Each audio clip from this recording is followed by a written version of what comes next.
হেই WhatsApp guys, তোমরা সবাই কেমন আছো? আশা করি খুব ভালো আছো। সরকারবাবু ব্লগে আরও একবার স্বাগত জানাই। আজকে চলে গিয়েছিলাম ব্যারাকপুরে, যেহেতু আজকে মঙ্গলবার, তো পুজো দিতে চলে গেছিলাম।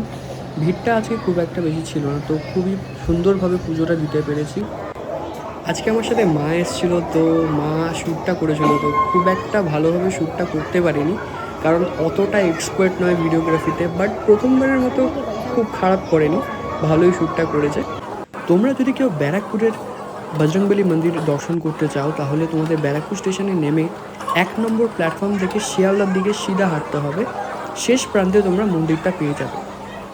পুজো শেষ করে ঠাকুরকে ধূপ প্রদীপ দেখিয়ে দোকান থেকে ডালাটা প্যাক করিয়ে বেরিয়ে পড়েছিলাম ইছাপুরের দিকে। গিয়েছিলাম ইছাপুর স্টোর বাজারে, কারণ তোমরা যারা আমাকে ফেসবুক ইনস্টাগ্রামে ফলো করো, তোমরা জানো আমার বাড়িতে রাধাকৃষ্ণ আছে।